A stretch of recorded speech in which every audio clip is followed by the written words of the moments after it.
ময়মনসিংহের সেই বিখ্যাত মন্ডা মিষ্টি যে জমিদারের জন্য বানানো হইতো সেটা দেশের পুরাতন এবং ঐতিহ্যবাহী সেই ময়মনসিংহ মেডিকেল কলেজে এখানেই কিন্তু সেই ভুটানের প্রধানমন্ত্রী লটে শেরিং পড়াশোনা করেছিলেন। এই সেই কলেজ ভাই তো বলতে মানুষেরা এখানে হাঁটাহাঁটি করতে আসে এই পার্কে, তো তারাই বাজার করে নিয়ে যায়। সকাল ভোরে সব নামাজের পরই রওনা হয়। তো এত সুন্দর লাগছে আমার কাছে। ময়মনসিংহ বিভাগ কৃষি, শিক্ষা, পরিবেশ, অর্থনীতি এবং সংস্কৃতির সমন্বয় হিসাবে বাংলাদেশের জন্য একটি অত্যন্ত গুরুত্বপূর্ণ বিভাগ, যেখানে ইতিহাস, সংস্কৃতি আর প্রকৃতি একসাথে জড়িয়ে আছে। এখানে রয়েছে কৃষি বিশ্ববিদ্যালয়, সবুজ ক্যাম্পাস, মেডিকেল কলেজ। প্রশস্ত ব্রহ্মপুত্র নদ শহরকে দেয় শান্তি আর প্রাকৃতিক সৌন্দর্য। নদীর তীরে ভোরের কুয়াশা ও নৌকা পারাপার। ব্রহ্মপুত্র নদের তীরে বাজার, কি অপরূপ চিত্র। স্কুল, কলেজ, ভার্সিটির ছেলেমেয়েরা, পরিবার, আত্মস্বজনেরা সবাই মিলে তৈরি করে এক উৎসব মুখর পরিবেশ। আজকের ভিডিওতে আপনাদের দেখাবো আমার দেখা সবচেয়ে সুন্দর বিভাগীয় শহর ময়মনসিংহ। তাই ভিডিওটি শেয়ার করে সম্পূর্ণ দেখার অনুরোধ রইল। ওয়েলকাম ময়মনসিংহ অ্যান্ড গাইজ, আমরা আজকে আছি ময়মনসিংহ, যেটা বিভাগীয় শহর। আজকের ভিডিওতে আপনাদের দেখাবো আমার চোখে কৃষি বিশ্ববিদ্যালয়, মেডিকেল কলেজ, এছাড়া যে ব্রহ্মপুত্র নদ এবং পুরো ময়মনসিংহের কি কি বিখ্যাত সব কিছু। তাই ভিডিওটি অবশ্যই দেখতে হবে। ওকে, লেটস গো। আমরা এখন ভোর 7টার সময় আসছি, এই ময়মনসিংহের যে বাজারটা ব্রহ্মপুত্র নদের পাশে। জাস্ট দেখুন যে এখানে মেয়েরা থেকে শুরু করে সবাই এরকম বাজার নিয়ে বসছে। আমরা এখন এই নিচে যাব, যে এত কুয়াশাশূন্য, এবং এটা হচ্ছে পার্ক। আপনাদের বলেছিলাম যে ময়মনসিংহের সব থেকে জনপ্রিয় পার্ক হচ্ছে এটা। তো ঠিক এইরকম একটা নদের পাশে এরকম বাজার ঘাট বসে। হাঁস কত কেজি? হাঁস কেজি না, পিস। পিস কত? পিস হচ্ছে আপনার 800 700। এগুলো কই চরের ওই পাশ থেকে আসে? আপনাদের বাড়ি ওইদিকে? হ্যাঁ, দেশি হাঁস। এই সকাল কয়টার সময় রওনা দিয়েছেন? 6টার সময়। যদি একটু মাছটা দেখাই, তেলাপিয়া। এইটা কি মাছ মামা? ঘুসুই? আচ্ছা, বাইম মাছ। ওইদিকে দেখেন কি বড় বড় মাছ। এগুলো কিন্তু সব ব্রহ্মপুত্র নদ থেকে আসে। দেশি কই। আচ্ছা, এগুলো কিন্তু সব পুকুরের মাছ।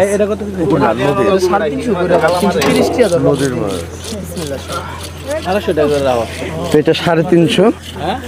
এই পাশে আমরা একটু দেখাই, পুরোটাই সবজি। এগুলো সব নদীর ওই পারেই হয়? আচ্ছা, সব নদীর ওই পারে থেকে আসে, সব চরে থেকে আসে। দেখেন যে কি পরিমাণের ভিড় এই বাজারে। এক পাশে ব্রহ্মপুত্র নদ, এটা যত সময় যায় ততই ভিড় বাড়ে। একদম জমাট, কিন্তু একদম খোলা মাটির উপরে এরকম। এখানে সব মাছের বাজার বলতে পারেন। সব মাছগুলো এখানে বিক্রি করা হয়। এইদিকে সবজি। এবং সত্য বলতে মানুষেরা এখানে হাঁটাহাঁটি করতে আসে এই পার্কে, তো তারাই বাজার করে নিয়ে যায়। সকাল ভোরে সব নামাজের পরই রওনা হয়। তো এত সুন্দর লাগছে আমার কাছে। এই যে এগুলো কিন্তু সব সবজি চর থেকে আসে। এগুলা মূলত এখানে সব শুটকি। এখানে দেখেন সব ফ্রেশ শাকসবজি, খুবই চমৎকার। আর এই পাশে নদটা, যার কারণে একটু ঠান্ডা ওয়েদার আর কি, খুবই ঠান্ডা, যেহেতু এখন উইন্টার। ময়মনসিংহে মনে করেন যে বর্ডার কাছাকাছি, তো শেরপুর, ময়মনসিংহ এগুলো আপনার একটু ঠান্ডা বেশি থাকে। আপনারা আসছেন কোথা থেকে? চরে থেকে? আমরা তো আসছি এই খাটঘর 1 নং ওয়ার্ড ময়মনসিংহ। আচ্ছা, সিটি কর্পোরেশন। বাহ, দেখ ভালো লাগলো। এই সকাল ভোরে এরকম বাজার দেখলাম, এর আগে কখনো দেখা হয় নাই। আরো দেখবেন, মজা লাগবো। শুক্রবার আসবেন, শুক্র শনি আসবেন। আপনাদের বাড়ি কোথায়? মেহেরপুর। মেহেরপুর? অনেক দূর থেকে আসা। আল্লাহ হাফেজ। আমাদের কি পার্কের বাজার ভালো লাগলো? অনেক সুন্দর, যে নদীর পাশে এরকম। এটা দেখলেন না আপনি? আপনি আর একটু ওয়েট করেন, দেখবেন যে পুরাটা ভরে যাবে। ভরে যাবে না? 1 ঘন্টা। এক কাজে 2 কাজ হয়। 2 কাজে হাঁটা হলো, নাম্বার 2 একদম টাটকা বাজার হলো একদম ফরমালিন মুক্ত, একদম ফ্রেশ। ঠিক আছে। অফিসে যেতে হলো সুন্দর মতো বাজার, টেনশন নাই। বাজার করে আমরা বাড়ি ওয়াইফের টেনশন, বাজার ছাড়তে থেকে গেল। কিছু খাওয়াটা আমরা অফিসে যেতে পারি। যেমন আমি একজন আইনজীবী, আমি যত সময় কোর্টে যেতে পারি। বাজার করে একদম। যাক, ধন্যবাদ, ভালো লাগলো। খুব সুন্দর, চমৎকার। মেয়েরা, ছেলেরা, পুরুষেরা সবাই।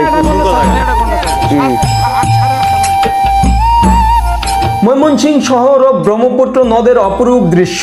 শীতের সকাল, কুয়াশার নরম চাদরে ঢাকা শহর, নদীর পানিতে ভেসে আসা সূর্যের প্রথম কিরণ, আর চারপাশের সবুজ তৃণভূমি এই শহরকে অমলিন শান্তি দেয়। ব্রহ্মপুত্র নদকে কেন্দ্র করে গড়ে উঠেছে বাজার, শীতের সকালে ফজরের নামাজের পর হাজার হাজার মানুষ জয়নুল আবেদিন পার্কে ভিড় জমায়। নদীর এক পাশে পানি ছড়িয়ে আর অন্য পাশে শহরের জীবনের চমক দেখা যায়। কেউ হাঁটাহাঁটি করছে, কেউ বা নদীতে নৌকা পারাপার হচ্ছে। পরিবার, আত্মীয় ও বন্ধুরা নদীর কিনারায় চায়ের দোকানে আড্ডা দিচ্ছে। চায়ের কাপে চুমুক নিয়ে কথার আসর জমিয়েছে। কি অপরূপ দৃশ্য! বাজারে মেয়েরা বিক্রি করছে চরে থেকে আনা টাটকা সবজি, আর জেলেরা নদী থেকে মাছ ধরে নিয়ে এসেছে বিক্রির জন্য। কেউ পিঠা বিক্রি করছে, কেউ ছোটখাটো ব্যবসায় ব্যস্ত। স্কুল, কলেজ ও বিশ্ববিদ্যালয়ের শিক্ষার্থীরাও নদীর পাশে চায়ের দোকানে ভিড় জমিয়েছে এই সকাল দেখার জন্য। সত্যি বলতে আমি এমন শীতের সকাল, এত রোমান্টিকতা আর প্রাণবন্ততা আগে কখনো দেখিনি। নদী, শহর ও মানুষের মিলনের সৃষ্টি হয় এক অনন্য সৌন্দর্য, যা ময়মনসিংহে আসলে আপনি দেখতে পাবেন।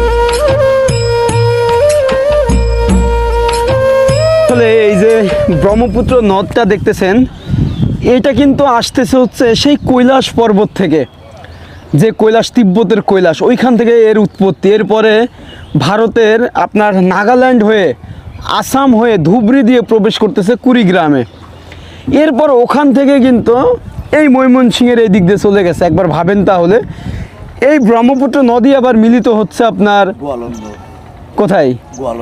গোয়ালন্দ না মেঘনা নদীতে? ও আচ্ছা, গোয়ালন্দ মেঘনা নদীতে। এরপরে আপনার হচ্ছে বঙ্গোপসাগর। একবার ভাবেন যে এই নদী আসলে কিভাবে হয়, সেই পাহাড় থেকে আল্লাহর এই সৃষ্টা, সেই নদে আমরা ঘুরতেছি ভাই।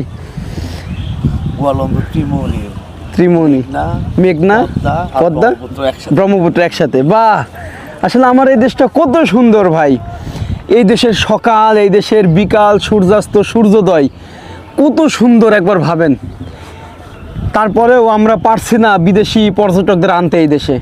যে এই দেশে নদীমাতৃক দেশ, এই দেশে সাগর আছে, এই দেশে সুন্দরবন, বিশ্বের সবথেকে বড় ম্যানগ্রোভ বন আছে, হাওর বাওর, গ্রামীণ জীবনযাপন, এই যে মানুষের নৌকা, কি নাই এই বাংলাদেশে? এই দেশে পাহাড় আছে, ঝর্ণা আছে, সব আছে, বাট পর্যটকদের কেন জানি আমরা ব্যর্থ হয়ে গেছি বাংলাদেশের।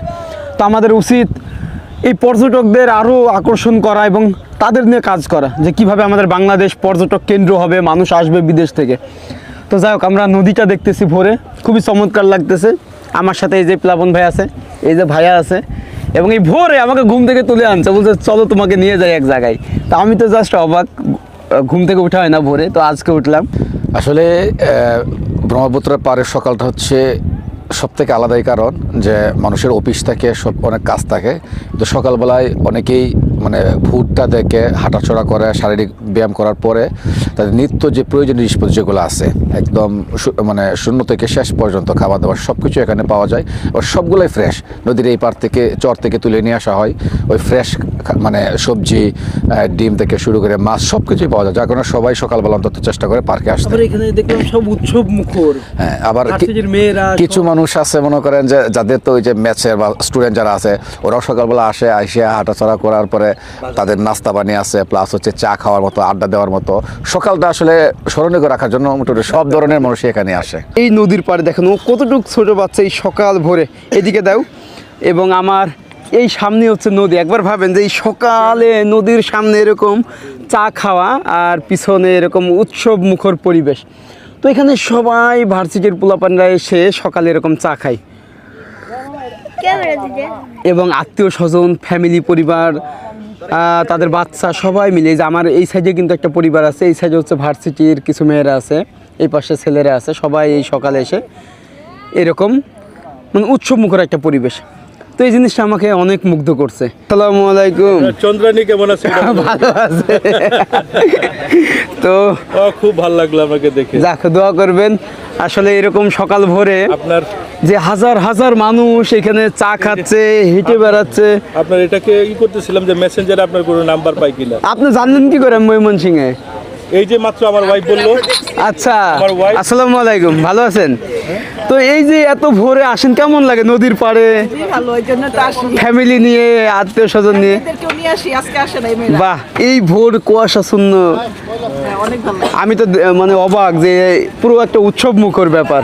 এটা আমাদের প্রাণকেন্দ্র, প্রাণকেন্দ্র। এটা আমাদের এনভায়রনমেন্ট এবং ইয়ের জায়গা, রিক্রিয়েশনের জায়গায় একটা আমাদের। আচ্ছা, এই টোটালটাই আপনাদের ওখানে বাজার, হ্যাঁ, ওখানে বাজার না, পুরোটাই আপনার পার্ক। পার্কে সামনে আরো সুন্দর view আছে, এই আর কি। দেখ, আমি তো মুগ্ধ একদম। মুগ্ধ আমরা আপনাকে পেয়ে। দেখ, দোয়া করবেন ইনশাল্লাহ, অবশ্যই যে সবাই দোয়া করবেন যে এই যে মানুষগুলো আমাকে জি, জি। ভালোবাসে, এটাই হচ্ছে আমার প্রাপ্তি। যে একা একা ঘোরাঘুরি করি, যখন এই মানুষগুলো দেখে আমাকে এবং যে আন্তরিকতা, এটাই কিন্তু একটা প্রাপ্তি আমার। আমরা এখানে বেশি, তারা এখানে খায়, আমরা রিজক এটা। হ্যাঁ, রিজিক। আমাদের রিজিক। দেখ, ভালো লাগলো, দোয়া করবেন। আজকে পুরো ময়মনসিংহটা ঘুরবো। ঘুরবেন না? তা আপনি খাওয়া দাওয়া করেন না, খাওয়া দাওয়া করছি, এই যে ভাইয়া আছে আর দুপুরে না না না ভাইয়ারা আছে তো, যেখানে আসছি ওখানে ওরা আয়োজন করছে। চা বিক্রি করতেছে, আর দেখেন যে সবাই এই নদীর পাড়ে, এই যে নদীর পাড়ে হচ্ছে সবাই কিন্তু চা, মানে কি একটা উৎসব মুখর পরিবেশ। কি অবস্থা? আসসালামু আলাইকুম। ভালো আছেন? এই সকাল ভোরে নদীর পাড়ে চায়ের আড্ডা কেমন লাগতেছে? সব কি ফ্রেন্ড সার্কেল? বাহ, দেখেন। আচ্ছা, প্রভাতী মানে সকালে জগিং করে।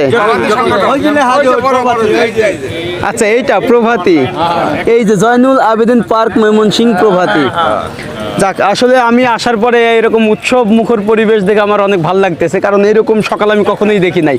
যে চারিপাশে ছেলে মেয়েরা, বয়স্ক সবাই জগিং করছে, বাজার করছে, চা খাচ্ছে, অন্য রকমের একটা ব্যাপার। ওকে, টাটা টাটা, আল্লাহ হাফেজ, আল্লাহ হাফেজ, আল্লাহ হাফেজ। হ্যাঁ, ভালো আছেন? কি অবস্থা? এই তো। মেহেরপুর কোথায় বাড়ি আপনার? মেহেরপুর গাংনীতে, ওখানেই। হ্যাঁ, চা খাইলাম। ওকে, আল্লাহ হাফেজ, টাটা। এমডি ফিজ। ওকে, আমরা হচ্ছে সবাইকে বিদায় দিয়ে ব্যাক করতেছি। হ্যাঁ, আঙ্গুরটা তুলতো না, এই যে তুললাম। আসি ব্লগ তো দেখি আমরা। ও আচ্ছা, থ্যাংক ইউ, থ্যাংক ইউ। ওই যে পাকিস্তানে গেলেন, নিয়েতে বাহ। গেলেন। হ্যাঁ, এই সহজ সরল মানুষ আমার ভিডিও থেকে ভালো লাগছে, দোয়া করবেন। আচ্ছা, ওকে, আল্লাহ হাফেজ। তো আমাদের এখন এরকম উপর দিয়ে উঠতে হবে, তো এখানে সব শ্রেণীর মানুষেরা আসে ভাই। আমরা এখন যাচ্ছি বাংলাদেশের পুরাতন এবং হচ্ছে ঐতিহ্যবাহী সেই ময়মনসিংহ মেডিকেল কলেজে। তো এই যে দেখেন, ময়মনসিংহ মেডিকেল কলেজ। তো এখানেই কিন্তু মানে সেই ভুটানের প্রধানমন্ত্রী লটে শেরিং পড়াশোনা করেছিলেন। এই সেই কলেজ ভাই, যেটা মেডিকেল, এবং কি চমৎকার দেখুন। তো প্রবেশ মুখটা হচ্ছে এরকম। একবার ভাবেন যে ভুটানের প্রধানমন্ত্রী লটে শেরিং আপনার হচ্ছে 1991 থেকে 1999 সাল পর্যন্ত 8 বছর পড়াশোনা করে এরপরে আপনার 2018 থেকে 2023 সালে প্রধানমন্ত্রী হয় ভুটানে। তো এইটা হচ্ছে হল, এই যে যেটা হচ্ছে 1962 সালে স্থাপিত হয়। এই যে, তবে 1924 সালে এটা হচ্ছে বাগমারা স্কুল নামে ছিল। এরপরে 1962 সালে এখানে মেডিকেল কলেজ নামে এটা মানে শুরু হয় যাত্রাটা এখানে। তো আমরা হচ্ছে একটু সামনে যাব। এটা হচ্ছে মেডিকেল কলেজ হাসপাতাল। এই যে ভাই, আমি এই জীবনের প্রথম আসলাম এখানে, ময়মনসিংহ মেডিকেল কলেজ হাসপাতাল। আর সত্যি বলতে আমি যখন রিসেন্টলি ভুটানে গেছিলাম, তো আমার পাশে হচ্ছে দুইটা ভুটানি মেয়ে বসেছিল। আমি তখন বললাম যে তোমরা বাংলাদেশে ঘুরতে আসছো? বলছে না, আমরা মেডিকেলে পড়াশোনা করি ময়মনসিংহে। তো এরপর আমি জানি যে এইখানে ভুটানের মানুষেরা প্রচুর স্টুডেন্টরা পড়াশোনা করে। তাহলে একবার ভাবেন যে এই সেই কলেজ, এখান থেকে পড়াশোনা করে আপনার হচ্ছে ভুটানের প্রধানমন্ত্রী হয়ে গেছে। তো সব কিছু মিলে এটা ময়মনসিংহের একটা বিশাল প্রাউডের বিষয় যে এই মেডিকেল কলেজ, যেখানে বাইরে থেকেও অনেক মানুষ আসে এবং এখানে পড়াশোনা করে অনেকে উন্নত জীবনযাপন, অনেকে শিক্ষিত, অনেক জায়গায় পৌঁছায় গেছে আর কি। ওকে, আমরা এক্সিট হয়ে যাচ্ছি এখন এই দিক দিয়ে।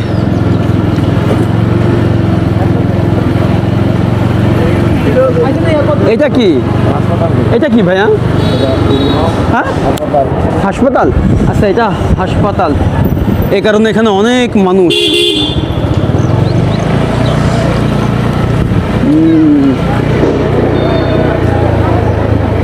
বাট আমি ভুটানিতে খুঁজতেছি, এখনো পাই নাই।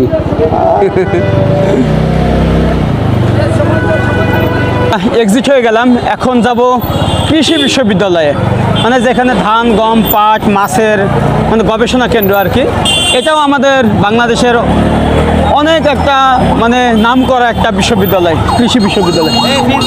কি অবস্থা ভাই? Thank you. কত জ্যাম হয়ে গেছে এখানে। অ্যাম্বুলেন্স।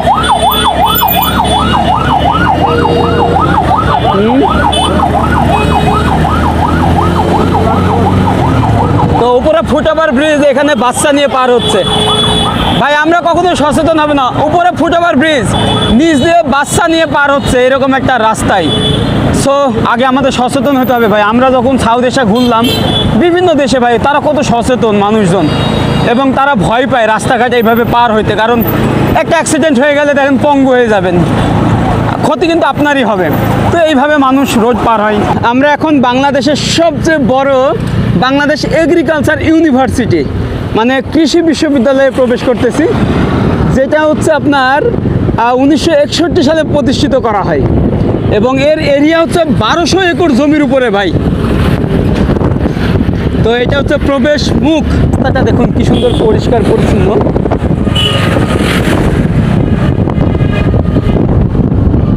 সেই যুদ্ধেরও আগে আমাদের এই কৃষি বিশ্ববিদ্যালয়টি প্রতিষ্ঠিত হয়েছিল। কি ঠান্ডা ময়মনসিংহে। আচ্ছা এখানে কি রেল লাইন আছে নাকি এদিকে? আমরা সামনে যতই যাচ্ছি ময়মনসিংহ বাংলাদেশ পেরিয়ে ভুটানের মাটিতেও খুবই জনপ্রিয় একটি বিভাগ। ময়মনসিংহ মেডিকেল কলেজে ভুটানের সাবেক প্রধানমন্ত্রী লটে শেরিং দীর্ঘদিন পড়াশোনা করেছেন। পরবর্তীতে তিনি ভুটানের প্রধানমন্ত্রী হিসাবে দায়িত্ব পালন করেন। এটি ময়মনসিংহ মেডিকেল কলেজ ও বাংলাদেশের জন্য একটি গর্বের বিষয়, কারণ এখান থেকেই একজন বিশ্ব নেতা তার শিক্ষা জীবন শুরু করেছিলেন। এছাড়া বর্তমানে বিভিন্ন দেশ থেকেই এখানে পড়াশোনার জন্য আসেন স্টুডেন্টরা। যাই হোক, আমরা মেডিকেল কলেজ থেকে চলে যাই বাংলাদেশের সবচেয়ে বড় কৃষি বিশ্ববিদ্যালয়ে। বাংলাদেশের কৃষি শিক্ষার প্রাণকেন্দ্র হিসাবে পরিচিত ময়মনসিংহ শহরের উপকণ্ঠে ব্রহ্মপুত্র নদের তীরে অবস্থিত এই বিশ্ববিদ্যালয়টি 1961 সালে প্রতিষ্ঠিত হয়েছিল প্রায় 1200 একর জমিতে। বিস্তীর্ণ সবুজ ক্যাম্পাস, গবেষণা খামার ও আধুনিক ল্যাবরেটরি নিয়ে এটি দেশের সবচেয়ে বড় ও প্রাচীন কৃষি বিশ্ববিদ্যালয়। এখানে কৃষি, মৎস্য, প্রাণী সম্পদ, কৃষি প্রকৌশল বিষয়ে দেশের সেরা গবেষণা ও শিক্ষা কার্যক্রম পরিচালিত হয়। বাংলাদেশের খাদ্য নিরাপত্তা, কৃষি উন্নয়ন ও গ্রামীণ অর্থনীতিতে এই বিশ্ববিদ্যালয়ের অবদান অপরিসীম। এইটা হচ্ছে সেই রেল লাইন যে দিক দিয়ে আমি নেত্রকোনা এবং জামালপুর গেছিলাম। এইটা চলে গেল ঢাকায়, এবং এই লাইনটা চলে গেছে আপনার হচ্ছে একদম নেত্রকোনা, এরপরে জামালপুর, মানে এদিক দিয়ে। এবং কৃষি বিশ্ববিদ্যালয়ের ভিতর দিয়ে কিন্তু লাইনটা গেছে। তো যাই হোক, এটা হচ্ছে আমার খুবই আবেগের একটা জায়গা। এই রুটটা আমার খুবই পছন্দের। আমি হচ্ছে ময়মনসিংহের সব বিভাগে জেলাগুলো ঘুরে ফেলছি, যেমন হচ্ছে নেত্রকোনা, শেরপুর, এরপরে হচ্ছে জামালপুর, লাস্ট আমি ঘুরলাম এই হচ্ছে ময়মনসিংহ জেলা।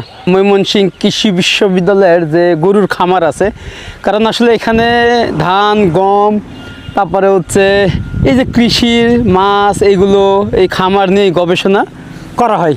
তো জাস্ট আমি একটু দেখাই যে এখানে কত গরু, দেখুন পুরো জায়গাটা জুড়ে কি সুন্দরভাবে এখানে সব সিস্টেম করে করা হয়েছে, এবং কি সুন্দরভাবে খাচ্ছে দেখুন। এগুলো কিন্তু সব এই ভার্সিটির ভিতরেই করা হয়, যে ঘাস খাচ্ছে এখন। ওয়াও, এই দেখুন, আপনারা যখন আসবেন এইভাবেই দেখতে পাবেন ময়মনসিংহ কৃষি বিশ্ববিদ্যালয়ে।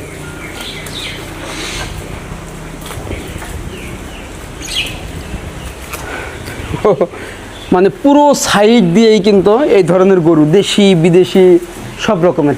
এবং এখানে যারা পড়াশোনা করে তারা কিন্তু এই বিষয়ে স্টাডি করে, কিভাবে কৃষি উন্নয়ন করা যায় বাংলাদেশে, বা নতুন নতুন কিছু আবিষ্কার করা থেকে শুরু করে সব কিছু। তো এই যে দেখুন, ওরা কিন্তু এখন এই ঘাসগুলো খাচ্ছে, যেগুলো এখানেই লাগানো হয়। কি চমৎকার লাগতেছে পরিবেশটা।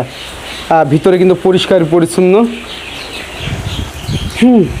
অনেক কিছু ঘুরলাম, দেখলাম, এবং এরপরে আমরা চলে যাব মুক্তাগাছি, সেই বিখ্যাত মিষ্টি খাওয়ার জন্য।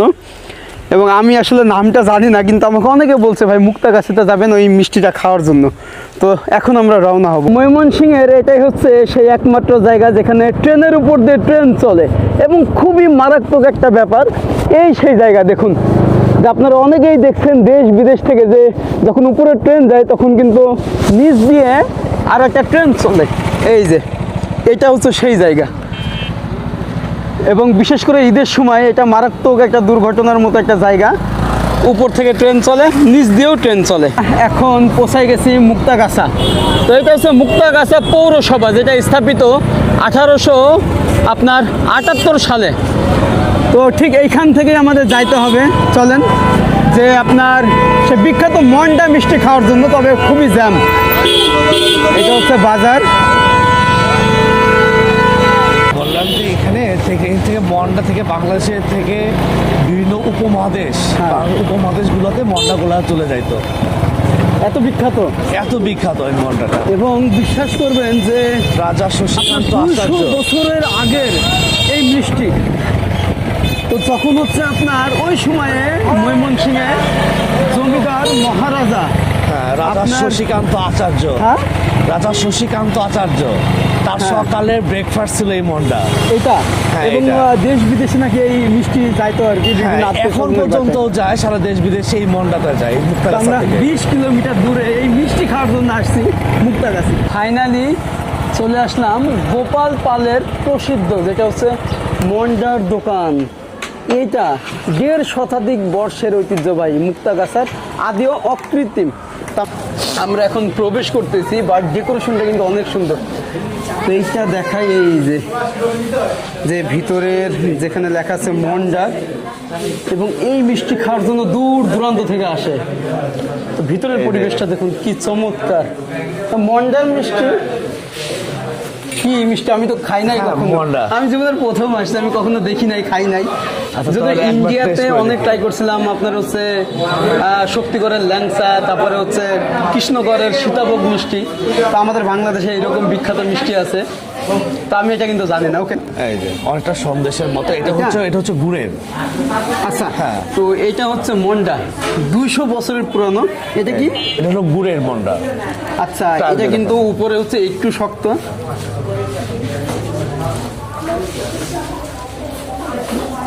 আচ্ছা, মুখে দেওয়ার পরে গলে যাচ্ছে ভাই, কিন্তু অনেক টেস্ট। কিছুটা ধুপির মতো, যে আমরা গ্রামে ধুপি বানাই ওইরকম। আর কোনটা আছে? একটা গুড়ের, এটা এখন চিনি এটা দেখি চিনিটা। তো এই পাশে দেখেন পুরো পরিবার নিয়ে আসছে এই পাশে, আর ভিতরের স্পেসটা কিন্তু এরকম। আর এটা হচ্ছে চিনির, আর এটা হচ্ছে চিনির। মুখে দেওয়ার পরে গলে যাচ্ছে, অনেক টেস্ট। তো জাস্ট এই মিষ্টি খাওয়ার জন্য কত দূর দূরান্ত থেকে মানুষ আসে। এবং সত্য কথা বলতে বাংলাদেশের যত বিখ্যাত মিষ্টি আছে তার ভিতরে হচ্ছে এই মন্ডাটা অন্যতম ময়মনসিংহের। এবং এই ময়মনসিংহেরই আরও একটা জেলা আছে আপনার নেত্রকোনা, সেখানকার বালিশ মিষ্টি আপনার বিশ্ব পরিচিত। তো এখানে কেমন লাগছে? এখানে কোথা থেকে আসছেন? মানে এই মিষ্টি খাওয়ার জন্যই জাস্ট? বা আমি তো ঢাকা থেকে চলে আসছি। তো ছোট ছোট বাচ্চারা সবাই কিন্তু এই মন্ডা না, এই মিষ্টি খাওয়ার জন্য আসছে। ওকে, বাই। তো এখানে আরো অনেক আছে, এবং তাদের যে শুরুটা হয়েছিল ওই যে 1824 সালে, মানে সে 200 বছরেরও আগের ঘটনা ভাই। এই যে এখানে হচ্ছে এরকম। আর যে প্রতিষ্ঠিত করেছিল সে গোপাল, এই যে ওই যে স্ট্যাচুটা ওখানে আছে দেখেন। এবং তিনি বাংলায় মৃত্যুবরণ করেছেন 1314। হ্যাঁ, 1 কেজি 1 কেজি। তো আমরা হচ্ছে এই মন্ডা মিষ্টি এখান থেকে কিনে নিয়ে যাব ঢাকায়, মানে আমার বাবার জন্য। অনেক নাম শুনছি এবং আমরা এখন কিনে নিয়ে যাচ্ছি। আপনি তাহলে মালিক এখন? বাহ, কি নাম? আচ্ছা, আপনি কত কত নাম্বার? পঞ্চম। তো আমার মামা হচ্ছে এখন মালিক, মানে পঞ্চম বংশধর। সে 200 বছরের পুরানো এই দোকানটা। আমার এই দুইটা হয়েছে। আচ্ছা, আমার হচ্ছে এই দুইটা। নেন, কত আসছে? এই যে নেন। আচ্ছা, ও উনি হচ্ছে গোপাল পাল, যিনি হচ্ছে এটা আবিষ্কার করছে, মন্ডা আবিষ্কারকারক। ওই যে উনি কে হয়? আপনার দাদার দাদা। ও মানে মামার দাদার দাদা, অনেক আগের। ওকে, তাহলে চলে গেলাম। ওগুলো দেখছি, হ্যাঁ আমি আগে এসে খেয়ে গেছি। তো এটা আমার ওকে ভাই, ময়মনসিংহের সেই বিখ্যাত মন্ডা মিষ্টি যে জমিদারের জন্য বানানো হইতো, সেই জমিদারের এই বাড়িতেই আমি আছি, যার নাম হচ্ছে শ্রীকৃষ্ণ আচার্য। প্রবেশ মুখটা দেখুন, এরকম কিন্তু কোনো মানুষ নাই। সেই সময়ের বানানো সেই বিল্ডিং স্থাপত্য আজও কিন্তু দৃশ্যমান। সেই জমিদার শ্রীকৃষ্ণ এখানেই বসবাস করতেন। এবং তার ভাইয়া কতটা মহিষ ছিল? হাতি ছিল হাতি, আচ্ছা হাতি ছিল 99টা, 100টা পর্যন্ত কখনো হতো না, হইতো না, একটা হতো মানে 100 হলেই সে একটা মারা যাইতো। তো এইটা দেখুন কি চমৎকার ভাই, আসলে এই ময়মনসিংহ বিভাগে কত কি আছে দেখার। এ পাশে দেখুন যে কত সুন্দর নকশা। প্রত্নতত্ত্ব একটা জেলা বলে ময়মনসিংহ প্রত্নতত্ত্বের জন্য অনেক বিখ্যাত, অনেক বিখ্যাত না?